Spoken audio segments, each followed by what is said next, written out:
اللہ لا الہ الا ہو۔ کافر ظالم کیوں ہے؟ اس لیے کہ اللہ لا الہ الا ہو سے انکار کرتا ہے۔ بڑا ظالم یہ ہے جو اللہ کا حق اللہ کو نہ دے، تو یہ بڑا ظالم ہے جو اللہ کا حق نہیں دیتا، توحید نہیں مانتا۔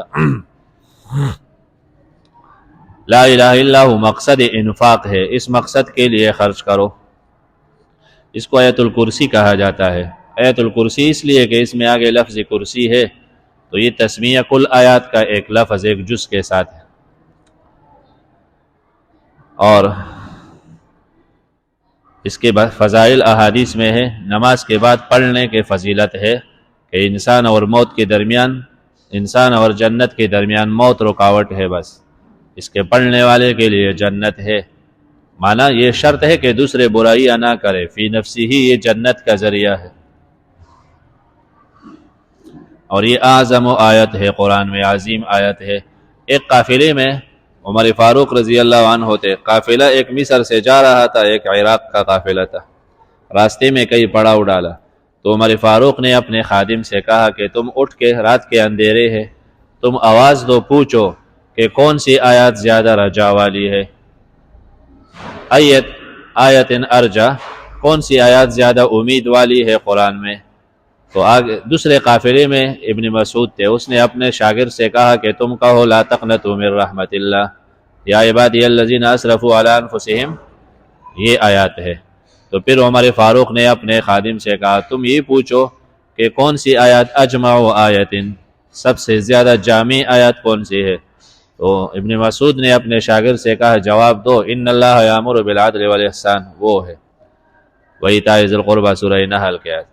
تو آگے سے اس نے پھر سوال کیا کہ ایت آیت اعظم آیت، عظیم آیات کون سی ہے قرآن کریم میں؟ تو ابن مسعود نے کہا جواب دو کہ آیت الکرسی ہے۔ تو جب یہ جواب دیا تو عمر فاروق نے فرمایا میں قسم کا کہ کہہ سکتا ہوں ضرور تم میں ابن مسعود ہوگا، یہ جوابات کوئی اور نہیں دے سکتا۔ ابن مسعود نے کہا ہاں میں اس قافلے میں ہوں۔ تو یہ عظیم آیات ہے۔ کعب سے، ابی ابن کعب سے آپ علیہ السلام نے کہا کہ قرآن کریم میں عظیم آیات کون سے ہے؟ اس نے کہا آیت الکرسی۔ تو آپ علیہ السلام نے فرمایا آپ کا علم مبارک ہو، اور اس کے لیے خیر کی دعائیں کہ واقعی آپ نے قرآن میں غور فکر کیا ہے۔ علم تو قرآن کے نام ہے، تو اس وقت علم جنہوں نے قرآن کو پہلے نمبر پہ رکھا، اللہ نے ان کو آسمانوں تک اٹھایا، بڑے مقامات دیے، اور بعد کے لوگوں نے قرآن کو بہت دور رکھا۔ دنیاوی علوم، انگریزی علوم یا فنون علوم عالیہ ان کا حیثیت ہے، اور قرآن کو بہت بعد میں رکھا ہے۔ تو اللہ نے ان کو بھی بعد میں رکھا ہے، دنیا ان سے آگے ہے اور یہ دنیا میں کافی پیچھے ہے۔ اللہ لا الہ الا، یہ عظیم آیات ہے۔ اس میں اللہ تعالیٰ کا نام ضمیر، اس میں ظاہر اور ضمائر کی صورت میں کئی مرتبہ 17 مقامات تک استعمال ہے۔ اللہ تعالیٰ لا الہ الا ہو، اللہ ہی ہے، نہیں ہے کوئی معبود مگر صرف ایک اللہ، اللہ ہی ہے، دوسرا کوئی معبود نہیں ہے۔ الحی القیوم، ہمیشہ سے زندہ اللہ ہے، زندہ جاوید ذات اللہ ہے۔ القیوم، نظام چلانے والا اللہ ہے۔ القیوم، قائم بکل شیء اللہ ہے، یا قیوم معنی تدبیر کرنے والا ہر چیز کا اللہ تعالیٰ ہے۔ یہ تعارف ہے، قرآن کریم میں 2 مقامات پر اللہ تعالیٰ کا تعارف واضح ذکر ہے، یہاں ہے سورہ حشر کے آخری آیاتوں میں ہے، اور ما قبل سے مناسبات بھی یہی ہے کہ قتال کا حکم ہے۔ یہ سب کچھ اس لیے ہے کہ یہ اس ہستی کے قتال میں تو کبھی وقتی طور شکست بھی ہوتا ہے، مسلمان پریشان حال بھی ہے، تو کیا اللہ کسی کا مدد نہیں کر سکتا؟ ایسی بات نہیں، اپنے رب کو سمجھو۔ نظام میں مختلف حالات پر جو حالات پیش آتے ہیں، یہ ایسا نہیں کہ اللہ کو خبر نہیں یا اس کو قدرت نہیں کنٹرول کرنے کا، حکمت کے تحت ہے، ورنہ تمہارا رب لہو ما فی السماوات و سب کچھ تو اسی کا ہے۔ اللہ تعالیٰ معبود ہے، لا الہ نہیں ہے کوئی عبادت کا حقدار، الا ہو، مشکل کشا کوئی نہیں مگر صرف وہ اللہ ہے، حاجت سر کرنے والا اس کے سوا کوئی نہیں، محبوب، الہ کا معنی محبوب، محبت کے حقدار اس کے سوا کوئی نہیں، ایسی ہستی جس کو بندہ اپنا دل دے وہ صرف اللہ تعالیٰ ہے۔ اس لیے کہ الحی، ہمیشہ سے زندہ جاوید ذات اللہ تعالیٰ ہے، زندہ تابندہ۔ القیوم، نظام چلانے والا، قائم بکل شیء اللہ تعالیٰ ہے۔ تو نظام اس سے قائم ہے. نظام تشبیہ کے لیے نہیں، ویسے سمجھانے کے لیے مثال ہے، کوئی اللہ کے ساتھ تشبیہ نہ دے. جیسے آگ کا شعلہ ہوتا ہے، تو آگ کا شعلہ جب ہے نا تو ایک دائرہ بن گیا ہے، وہ شعلہ ختم ہو جائے دائرہ خود بخود ختم ہو جاتا ہے. اب آگ کا شعلہ جلاؤ گے رات کو تو دور دور تک ایک دائرہ نظر آئے گا، تو وہ دائرے کے تعلق آگ کے ساتھ ہے، آگ کے ختم ہونے سے سب کچھ ختم ہو جائے گا. تو یہ نظام اللہ کی ارادی سے تعبیر ہے، اس کا ارادہ آج یہ ہو جائے کہ نظام ختم، اور اس کا ارادہ یہ ہے کہ فلاں بادشاہ ہو تو بادشاہ بنے گا. تو جہاں وہ ختم کرنا چاہے ختم. قیوم اللہ ہے، نظام اس کے ارادے سے ارد گرد گھومتا ہے. لا تاخذہ سنۃ ولا نوم، لا تاخذہ نہیں پکڑتا اللہ تعالیٰ کو سنۃ اونگ، ولا نوم اور نہ نیند، اونگ اور نہ نیند. اونگ آئے کسی پر، نیند کے جھٹکے آئے تو سینہ ہے. ولا نوم اور نیند. ایک نعاس ہوتا ہے، ایک سینہ ہوتا ہے. تو شروع میں جب بندے کو نیند آئے تو دماغ پہ ایک عجیب قسم کی کیفیت ہوتی ہے، دماغ سن سا ہو جاتا ہے، لیکن آنکھیں کبھی بیدار رہتے، دیکھے گا آپ کو لیکن اس کا دماغ سن ہے. بندہ سمجھتا ہے کہ اچھا ہوا میں نے تقریر کی اتنا اور یہ توجہ سے سن رہا ہے، حالانکہ اس کا دماغ کہیں اور ہوتا ہے. ہمارے ایک جاننے والے بڑے عالم ہے، وہ احسن علوم میں پڑھاتے تھے پہلے، تو بوڑھے ہو گئے. تو کہہ رہے تھے میں سلم پڑھاتا تھا، تو ایک طالب علم بہت توجہ سے وہ بیٹھے ہوتے، تو میں نے سوچا چلو کوئی نہیں، یہ ایک تو سمجھتا ہے. تو سال کے آخر میں ان سے پوچھا، کہا نہیں استاد جی خدای گواہ دے پٹے کیم زنیم پوشے تو پدے نہ پیگا. تو میں نے کہا بے وقوف میں تو آپ ہی کے اسرے پہ پڑھاتا تھا، آپ اتنے توجہ سے دیکھ رہے تھے.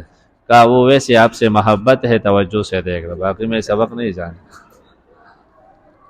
تو کبھی یہ ہے کہ دماغ سن ہوتا ہے، آنکھیں بیدار ہے. کبھی یہ کہ آنکھیں باری ہوتا ہے اور دماغ بیدار ہوتا ہے. آنکھوں پر بوجھ ہے تو آنکھیں بند ہے اور دماغ میں سوچتا ہے وہ. تو سینہ یہ ہے، سینہ کے دماغ سن ہو جائے آنکھیں بیدار ہو. نعاس یہ ہے، نعاس اس کا الٹ ہے کہ دماغ بیدار ہے اور آنکھیں بند ہو. اور نوم یہ ہے کہ دونوں بند ہو، آنکھیں بھی بند ہو جائے دماغ بھی سن ہو گئے، تو پھر نیند ہے. تو اللہ تعالیٰ پر نہ نیند ہے اور نہ اونگ ہے، نہ نیند ہے، نہ مکمل غفلت ہے اور نہ معمولی غفلت. معمولی غفلت بھی نظام کو برباد کر دیتا ہے. لا تاخذہ سنۃ، نہیں پکڑتا اللہ تعالیٰ کو سنۃ اونگ یعنی نیند کے اثرات، ولا نوم اور نہ مکمل نیند. کبھی سینہ اور نعاس نہیں ہوتا، بندہ بہت تکا ہوا ہوتا ہے تو آ کے یکدم لیٹ گیا، بس لیٹ گیا، تو پھر سینہ اور نعاس نہیں، ڈائریکٹ نیند بھی ہوتا ہے، تو وہ نیند سے پاک ہے. لہو ما فی السماوات، تو الہ وہ ہوتا ہے جس پر نیند نہ آئے. انبیاء کو نیند آتا ہے، انبیاء بھی سو جاتے ہیں. موت آتا ہے، موت سب سے بڑا درجہ ہے، نیند تو کم درجہ ہے. جھٹکے آتے ہیں، تکاوٹ، یہ چیزیں اللہ ان سب سے پاک ہے. اولیاء انسانوں پر یہ حالات آتے ہیں. لہو ما فی السماوات و ما فی الارض، خاص اللہ کے کنٹرول میں ہے جو آسمان و زمین میں ہے، جو آسمان و سب کا نگہبان اللہ تعالیٰ ہے. تو اس پر نیند کیسے آئے؟ سب کچھ کا کنٹرول اسی کو ہے. من ذا الذی یشفع عندہ الا بہ، تو اپنے اللہ کو پہچانو، ہمارا رب، اس پر موت نہیں آتا، الحی ہے، وہ نظام اس کے کنٹرول میں ہے، قیوم ہے، نیند سے پاک ہے، آسمان و زمین سب اس کے ماتحت ہے. من ذا الذی یشفع عندہ، کون ہے جو سفارش کرے؟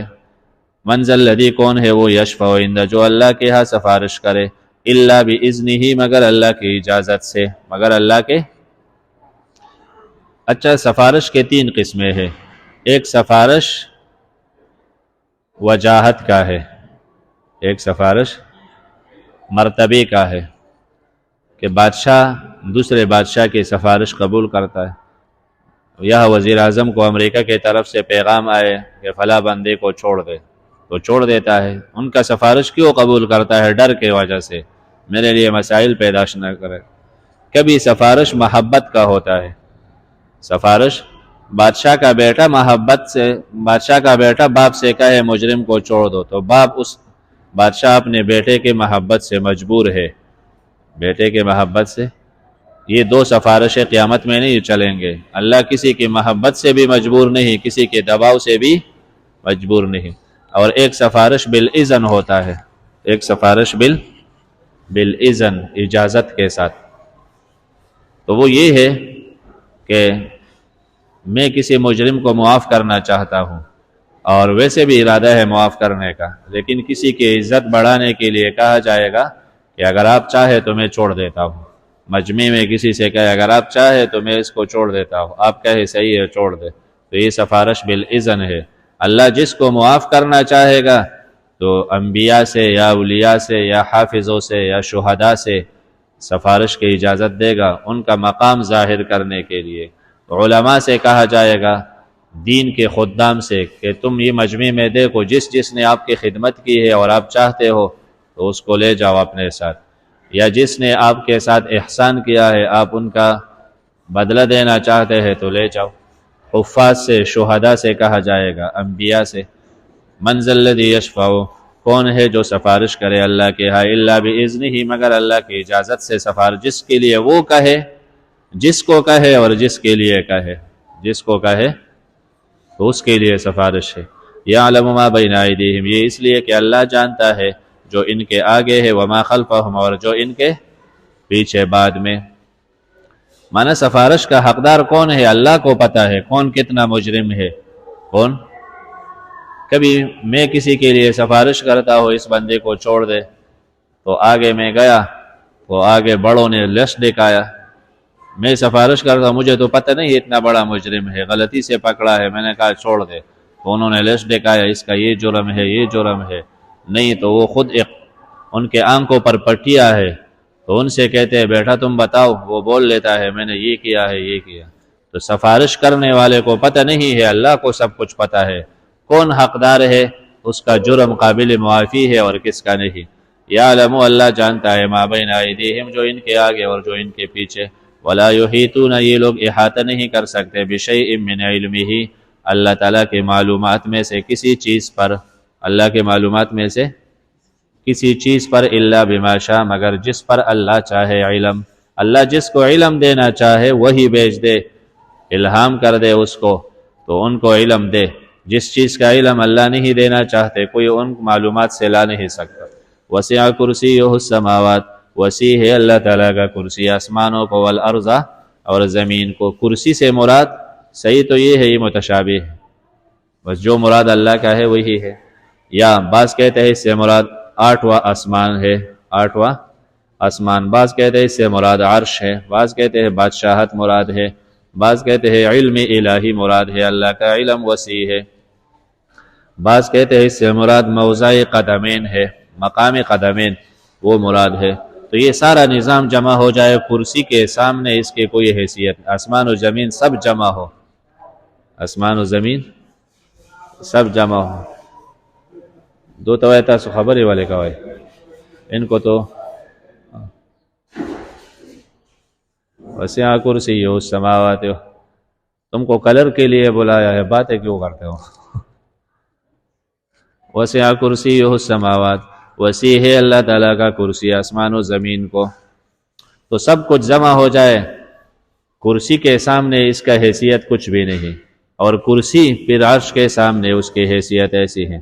ولا یؤودہ حفظہما، ولا یؤودہ، تکاتا نہیں اللہ تعالیٰ کو، حفظہما، آسمان و زمین کے حفاظت، آسمان و زمین۔ کوئی یہ کہے کہ اتنا نظام کوئی ایک گھر کو سنبھالے تک جاتا ہے، تو اللہ تعالیٰ تکاوٹ سے پاک ہے، آسمان و زمین کی حفاظت اللہ کو تکاتا نہیں۔